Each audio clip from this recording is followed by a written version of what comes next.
Efa napetraka reo na tamin'ny fotoana ela na voaingana fa efa mandroso miditra lalindalina ao anatin'ny fampianarana mitondra ny tena hoe fahamarinana sy ny fampianarana diso isika ao anatin'izao vanim-potoana izao. Mety isy ny hangetaeta te hitondranam-bavaka ny fiainany, azontsika atao zany raha ohatra ka etaetany fonao fa dia aza mitsaraka amin'ny fandarana vitaolasan'ny fahamarinana ianao ary aza misalasala ihany koa mifanoratra aminay raha misy ny etaetam-ponao. Fa zao aloha raisy ny kahe ny stylo dia hiditra amin'ny fampianarantsika fa ampiomana ihany zany eo rindrina kely dia isy indray ny fotoana etsoko anareo anatrika fotoam-bavaka erantsika amin'ny herin'Andriamanitra lehibe izay momba antsika eto anatin'ity fandarana vitaolasan'ny fahamarinana ity. Andeha amaky tenin'Andriamanitra sika nohizana ny fampianarana izay efa vita raha toka somary nisy fandarana manokana nampidirina tao anatin'ny programantsika izay nonay fa dia ilainareo daholo ireny rehetrarehetra ireny. Ho averintsika vakina ary ny filazantsara ny Jaona dia ny toko voalohany andininy 17. Jaona toko voalohany andininy 17 amin'ny anaran'i Jesosy zanak'Andriamanitra lehibe ary no amakitsika ny teny manao hoe: fa ny lalàna dia nomena tamin'ny alalan'ny Mosesy, fa ny fahasoavana sy ny fahamarinana kosa dia tonga tamin'ny alalan'ny Jesosy Kristy.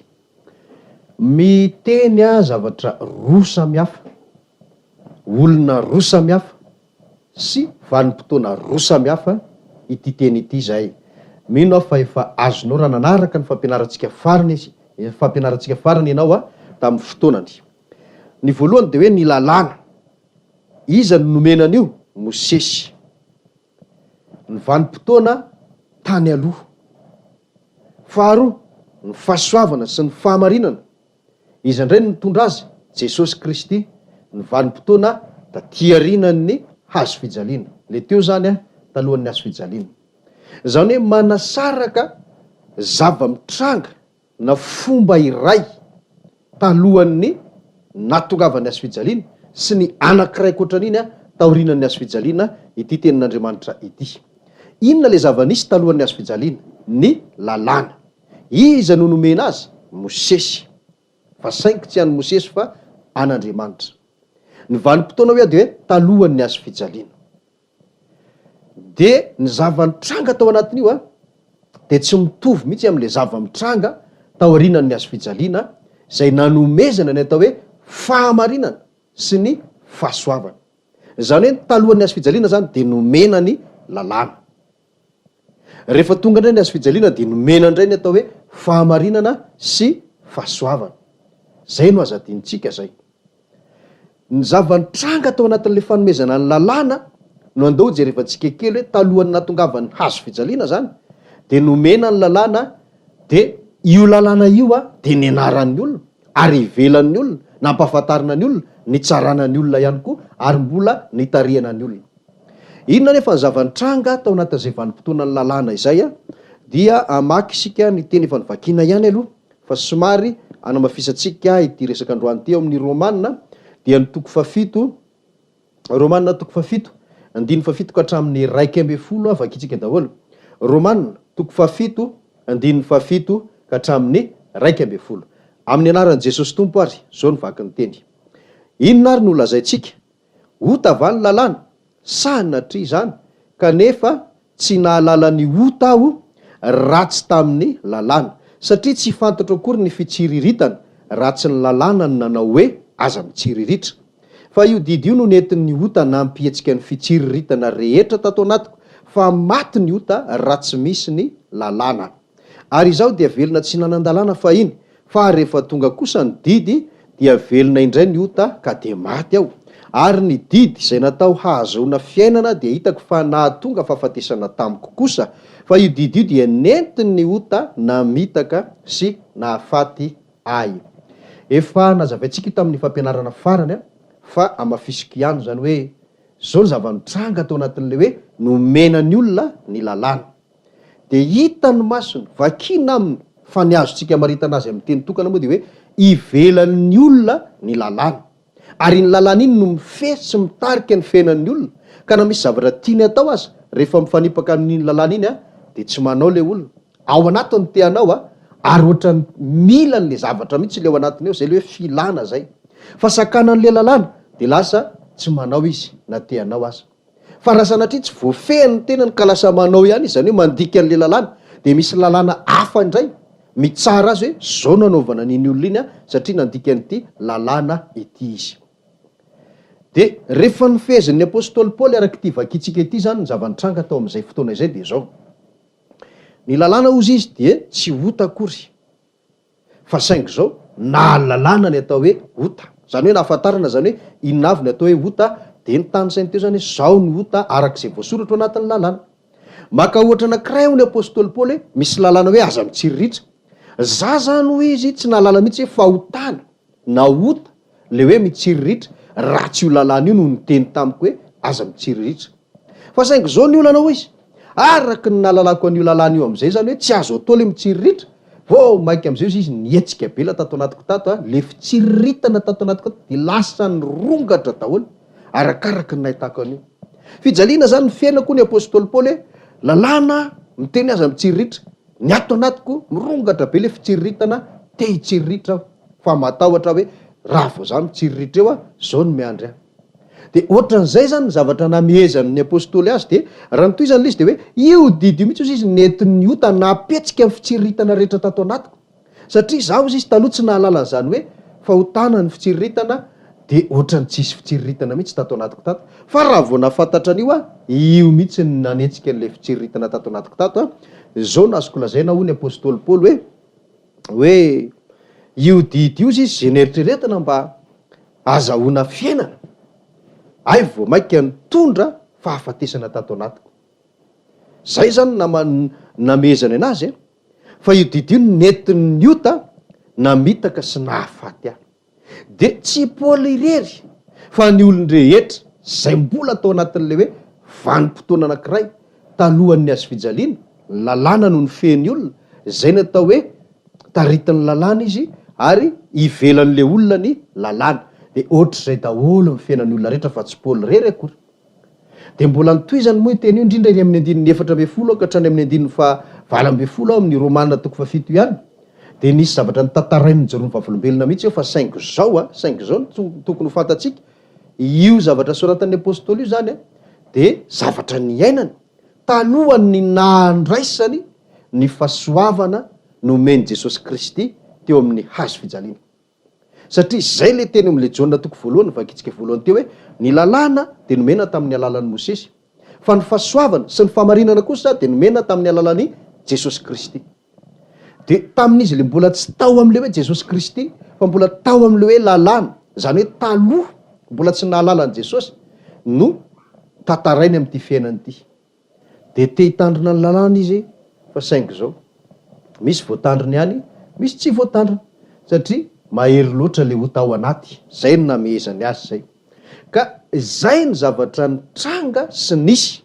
tao anatin'ny atao hoe vanim-potoana talohany natongavan'i Jesosy Kristy ilay nyresantsika hoe vanim-potoanan'ny lalàna ary eto no ilazako ihany koa hoe izay vanim-potoana izay zany hoe talohany natongavan'i Jesosy Kristy lay atao hoe fahasoavana sy fahamarinana de zay vanim-potoana rehetrarehetra zay a no atao hoe ambany lalàna fa tsokevitra zany fiheverana hoe misy olona mitandrina ny lalàna de heverina hoe ambany lalàna reny olona ireny fa tsisy mpivavaka tsy mitandrina lalàna ange eto ambonin'ny tany fa zany hoe neny sasany fotsiny lalàna ray ihany ray sy ny roa neny sasany mety betsabetsaka neny sasany de tena ananganana lalàna ao am-piangonana mihitsy ohatra hoe raha misy tratra mijangajanga inona nataon'ny fiangonana azy lalàn'Andriamanitra ange mandara hoe aza mijangajangy ka zay zany no tiako tenenina hoe ny atao hoe ambany lalàna de tsy zay mitandrina na manaraka ny lalàna akory fa vanim-potoana no diavin'ny vahoakan'Andriamanitra sy ny tantaran'ny fanomponan'Andriamanitra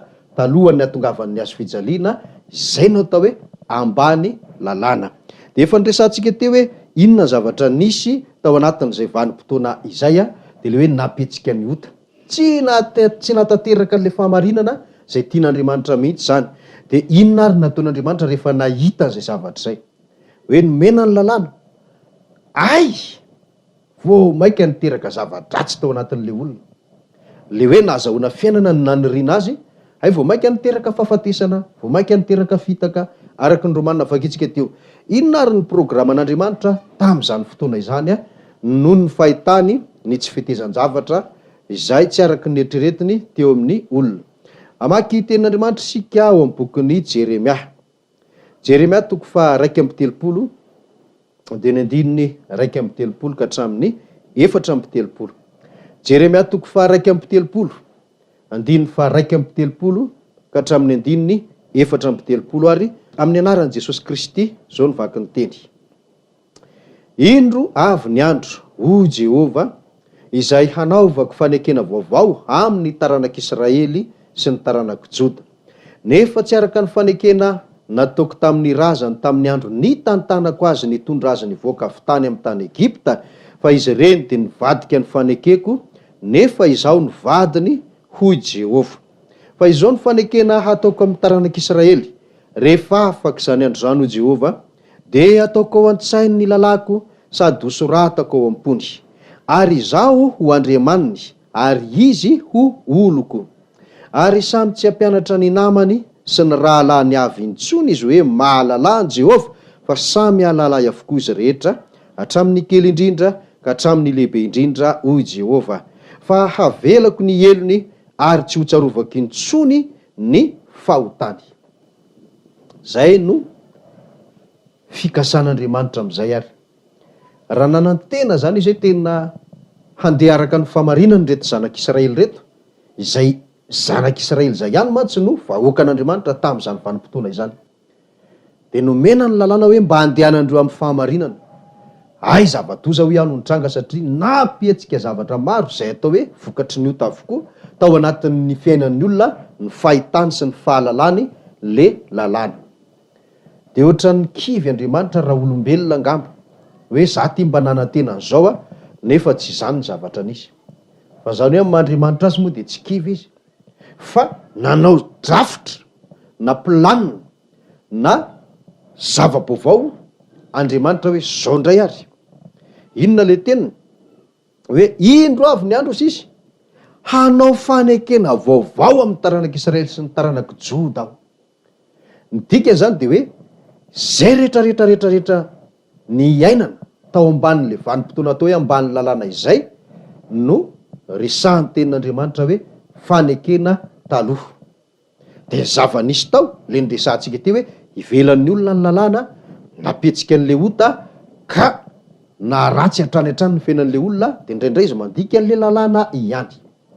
Dia izy Andriamanitra hoe zany ny fanekena taloha, fa zao anao fanekena vaovao ozy izy. Rehefa afaka zany andro zany, dia inona le fanekena vaovao? Dia mitoy ny teny ery amin'ny andininy fa 3:30 ary le fanekena vaovao hoe izao ny fanekena ataoko amin'ny taranak'Israely rehefa afaka zany andro zany, ho Jehova, ataoko an-tsainy ny lalako sady ho soratako ao am-pony, ary izaho andriamaniny ary izy oloko. Le fanekena taloha tety ivelan'ny olona le lalàna, dia hitan'Andriamanitra ny kilema sy ny tsininy. Dia ozy izy hoe anao fanekena vaovao tsy ataoko ivelan'ny olona intsony ny lalàna, fa ataoko an-tsainy dia soratako ao am-pony. Fa nazavaintsika izay. Dia izay zany no zava-misy ao anatiny atao hoe fanekena vaovao. Ny fanekena taloha ny lalàna dia ivelan'ny olona, ny fanekena vaovao kosa ny lalàna dia ao anatin'ny olona. Dia efa nampianarintsika moa hoe ahoana zany lalàna ao anaty zany fa tsy iverenana eto intsony, fa tsy hoe ny fo akory no sokirina dia soratana dia ohatr'izay koa ny saina, fa zavatra hafa mihitsy izay efa nolazaiko taminareo teto hoe le sain'le olona sy le fon'le olona lasa manana fiainana mifanaraka amin'le zavatra takin'le lalàna izay tsy ivelany intsony fa ao anatiny. Dia eno tsara nge ny fahatanteran'le izy hoe eo amin'ny andininy fa 4:30 dia izy hoe ary samy tsy hampianatra ny namany sy ny rahalahiny avy intsony izy hoe mahalala ny Jehova, fa samy alalay avokoa izy rehetra hatramin'ny kely indrindra ka hatramin'ny lehibe indrindra, fa avelako ny hoy Jehova, fa avelako ny elony ary tsy ho tsarovako intsony ny fahotany. Tatsika amin'izany tsy mila fampianarana intsony le olona hoe zao atao, aza manao azao, ohatran'le zava-nisy tany aloha, le hoe ny lalàna dia tenenina foana hoe zao ny tsy azo atao, hoe zao ny tokony atao, fa tsy natanteraka ninina tao anatin'ny olona. Fanekena taloha zany fa ny zava-misy ao fanekena vaovao kosa ozy izy dia zao tsisy hampianatra intsony, fa tonga dia samy mahalala daholo ireo olon'ireo hoe zao ny tsy azo atao, zao no azo atao. Inona ny antony? Ka le fony mihitsy nefa mifanaraka am'le zavatra takiny ny lalàna ka tsy mila fampahafantarana intsony. Zay zany ny fikasan'Andriamanitra efa tam'zany tam'zany hoe programa zany tamin'ny andron'ny Jeremia zany ty vakitsika ity hoe hitan'Andriamanitra zany le kilema le zavatra tsy nety tao anatin'le fanekena taloha de izy hoe hanao fanekena vaovao de rehefa tanteraka le fanekena vaovao de zao tsisy ampianatra ny namantsony izy, samy tonga de matsapa ny ataony, samy malala daholo hoe zao ny mety, zao ny tsy mety, ary ny tena irin'Andriamanitra de tsy zay ihany fa avy hatrany de mifanaraka am'le zavatra takin'ny lalàna ny fiainan'ny olona anatin'le atao hoe fanekena vaovao. De andenge ho tsy diantsika hoe inona ary no teny zay namaritra ny fahatanteran'izay fikasan'Andriamanitra izay. Tsika zany efa mahalala eto fa misy ary ny fanekena talohan'ny azo fijaliana ny dikan'izay. De ny zava-nisy teo amin'ny fanekena taloha ny lalàna ivelan'ny olona, le ota kosa ao anatin'le olona, de le lalàna manoro an'le olona hoe zao ny tsy mety, fa rakarakin'le tenenin'le lalàna iny no vao mainka mampirongatra an'le ota ao anaty de mitarika sy mitaona an'le olona anao zavatra mifanohatra am'lay lalàna. De hitan'Andriamanitra hoe tsy mety satria tsy nanova ninina tao anatin'le olona le izy, tsy naisotra an'le ota le tao anatin'le olona le izy. De izy Andriamanitra hoe aleo anao fanekena vaovao inona zava-baovao ao anatin'ny fanekena vaovao zany de tsy ivelan'ny olona tsony lalàna fa ao anatiny, ary le olona tsy mila atory sy ampianarina tsony hoe zao ny tsy mety, zao ny mety, fa mandeho azy arak'izay zavatra takin'ny lalàna satria nahoana le fony sy le sainy mihitsy no efa voaova ho tonga fo vaovao, saina vaovao mandeha sy mahatanteraka ny zavatra takin'ny lalàna. De izay mihitsy le atao hoe fahamarinana. Le zavatra takin'ny lalàna nge ny atao hoe fahamarinana de lasa ao anatin'le olona le fahamarinana am'izay fotoana zay dia le olona kosa manomboka eo no atao hoe ambany fahasoavana. Zany hoe ivanim-potoana nanomboka atao amin'ny hazo fijaliana ny makaty mandrapatonga ny farany, zay no atao hoe ambany fahasoavana. Fa ny vanim-potoana talohan'izay kosa no atao hoe ambany lalàna. De ny talohan'izay hotany tao anatin'ny olona, fa rehefa tonga kosa ny fahasoavana, fahamarinana no anatin'ny olona, zay le hoe nomena tamin'ny alalan'ny Mosesy ny lalàna, fa ny fahamarinana sy ny fahasoavana kosa nomena tamin'ny alalan'ny Jesosy Kristy. Fanekena taloha zay rehetrarehetra zay talohan'ny hazo fijaliana. Fanekena vaovao kosa de ao anatin'ny olona ny lalàna, zay zany ny atao hoe fanekena taloha sy fanekena vaovao. Ny fanekena taloha zany hotany nanjaka tao anatin'ny olona, ny fanekena vaovao kosa fahamarinana no manjaka ao anatin'ny olona. De hoy aho hoe ho amafisitsika le tenin'Andriamanitra ary ao amin'ny bokin'ny Hebreo toko 9. Hebreo toko 9 de ny 7 sy ny 9. Hebreo toko 9 7 sy 9 ary no vakina amin'ny anaran'i Jesosy. Fa raha tsy nanantsiny izany fanekena voalohany zany dia tsy mba nisy fitoerana ho tadiavina ho an'ny faharoa, fa manome tsin'ny olona izy manao hoe indro avy ny andro Jehova zay hanaovako fanekena vaovao amin'ny taranak'Israely sy ny taranak'i Joda. Io le teny tany amin'ny Jeremia ihany zany no averina eto, fa ny tsindrina zany amin'le 7 de hoe nanantsiny le fanekena voalohany, de zao no karakaraina, no amboarina, no manina le fanekena faharoa na ny fanekena vaovao. Ny tsiny le fanekena voalohany de le fa nazavaintsika teo, vo mainka anapentsika an'le ota tao anatin'le olona, na de atao hoe hita aza fa fanohitra amin'ny lalàna. De hoy izy Andriamanitra hoe aleo anaovana fanekena vaovao indray. De inona le fanekena vaovao? Le nazavaintsika teo hoe tsy ivelan'ny tsony lalàna fa ao anatin'ny olona. Efa niresahana teo foana, tsy averina intsony. Amafisina ihany izao tenin'Andriamanitra izao amin'ny Hebreo toko 9 ihany de ny 7. Hebreo toko 9:7 elo tsara ny teny manao hoe amin'ny anaovany hoe vaovao dia nataony fa efa ela ny voalohany, fa izatratra ela sy miantitra de efa madiva ho levona. De manamafy an'le 7 teo zany hoe tsy mety tsony le taloha e. De aloha anaovana vaovao. Le taloha de lalàna no ny fean'ny olona, saingy ivelan'ny olona.